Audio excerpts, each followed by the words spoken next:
I am taking one more signal. I am taking one more signal. If you have x of t equal to e power 2t u of minus t, e power 2t u of minus t, its Laplace transform. Okay, so one negative is there, so it is minus 1 by s minus 2 is the Laplace transform. If you have x of t equal to e power, I will take one minus here, minus e power 2t u of minus t, then its Laplace transform is plus 1 by s minus 2, plus 1 by s minus 2. If I take another signal x of t equal to e power, okay, minus 5t, then if I have u of minus t, if I have u of minus t, its Laplace transform, one negative sign is there, so it is minus 1 by s plus 5, 1 by s plus 5. If I have another signal x of t equal to minus e power minus 5t, u of minus t, then its Laplace transform is plus 1 by s plus 5. Okay, and one more signal I will discuss, then I will go to ROC. If I have x of t equal to if I have two terms, e power minus 3t, okay, u of t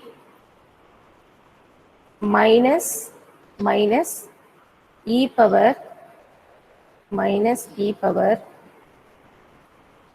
2t u of minus t if I take. Okay, its Laplace transform for the first term, it is right-handed signal 1 by s plus 3. Here two minus symbols are there, so it is plus 1 by s minus 2. Okay, this is about the Laplace transform. You check out the list of formulas what I have given. Based on that, you will get thorough. This is a left-handed signal because u of minus t is there. Left-handed signal u of minus t is there. Wherever u of minus t, okay, left-handed signal comes, the ROC should be less than. ROC should be less than. Okay, left-handed signal means less than. Right-handed signal means greater than. Okay, you equate the denominator to 0, s equal to 2, so less than 2. Equate denominator to 0, s equal to 2. What is the difference between the previous and this one? In the Laplace, only minus sign is the difference. ROC, no difference between these two. Observe the two signals. Observe the given two signals. Two negative sign means Laplace will come positive. One side negative. Only one negative sign means Laplace will come negative. Okay. See the lower one. Only one negative sign is there. Only one negative sign is there. Laplace is negative. Okay. This is also left-handed signal, and this is also left-handed signal.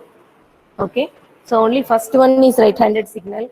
Here ROC sometimes it will be given yes, instead of real part of yes, it will be given yes.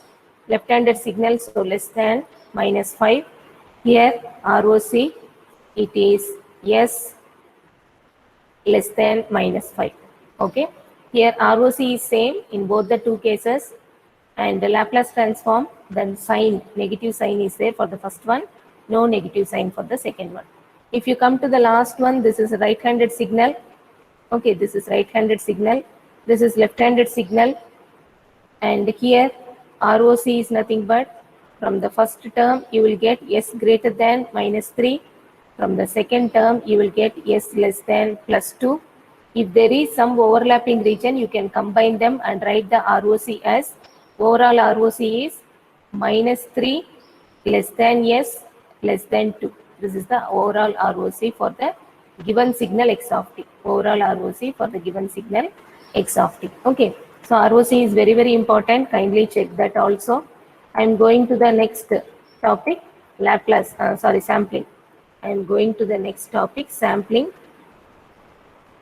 So mainly sampling is used to convert time domain signal to continuous time domain. Okay, so continuous time domain signal to discrete time domain signal. Converting continuous time to discrete time, we use the process called sampling. We use the process called sampling. How it is possible? How it is possible?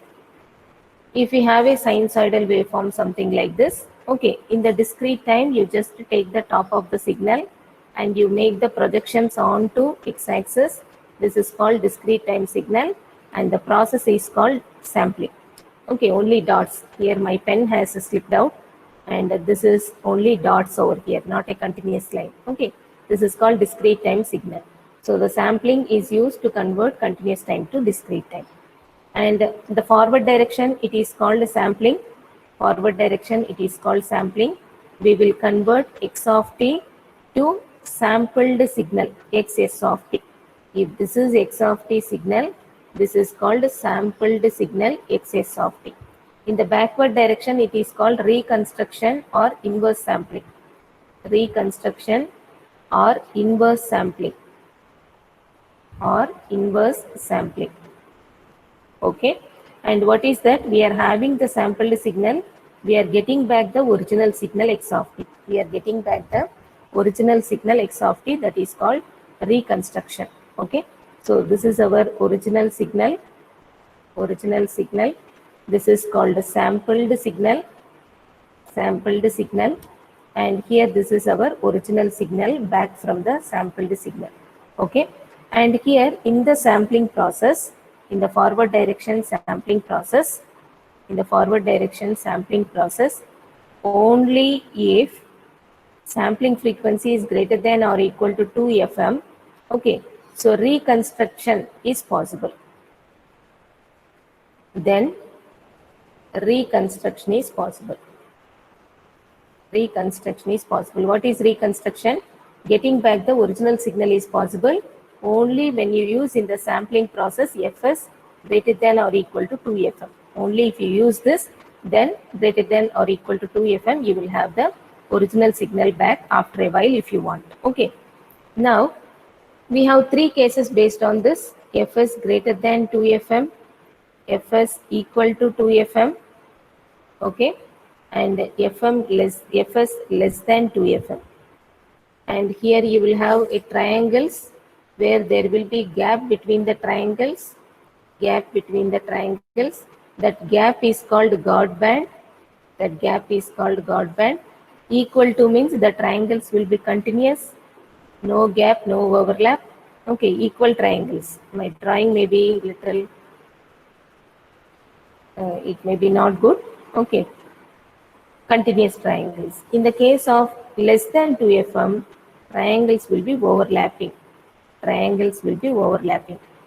All the triangles are equal. Okay, equal size. My drawing may be poor.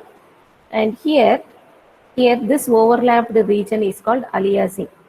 This overlapped region, okay, will give rise to loss of information.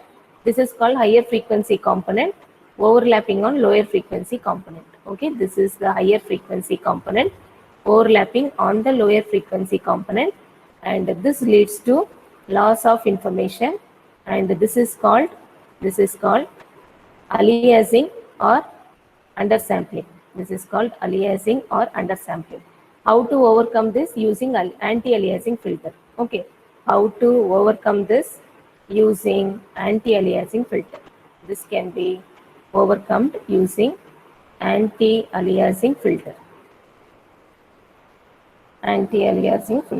Okay, and less than means it is called undersampling. Equal to means it is called ideal sampling or Nyquist sampling.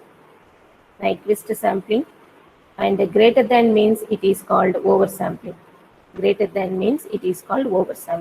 Okay, and now I am going to some of the problems. If you have x of t equal to 10 sine 100 pi t, what is Fs value? First of all, you have to compare this with a sine, okay, 2 pi fmt. So what is Fm value we have to calculate? Fm is 2 times, Fs is 2 times Fm, which is nothing but 100 Hertz, okay, or other units are samples per second. Hertz, other units are samples per second. Okay, so if you have x of t equal to 10 into sine square, okay, sine square 100 pi t. So what you will do? Sine is nothing but 1 plus cos 2 theta. 2 theta divided by 2. You can just separate them.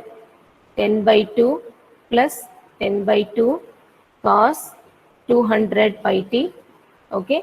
So this amplitude will not affect the sampling frequency.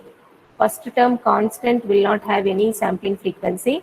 Only from the second term you compare this with cos 2 pi fmt. And what is the fm value? And the fs is nothing but 2 times fm, and that is 200 samples per second. 200 samples per second. Okay. If you want the time, then it is 1 by fs and 1 by 200 seconds. 1 by 200 seconds. They may sometimes ask you what is the Nyquist rate. Okay, the other name for fs is Nyquist rate or sampling rate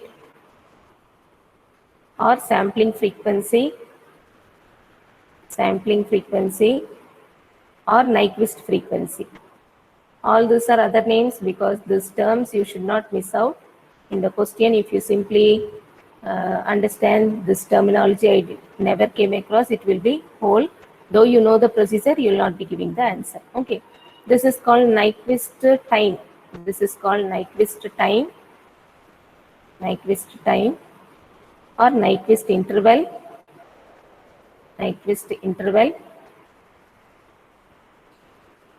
or sampling interval. Okay, sampling interval, something like that. Sampling interval or sampling time.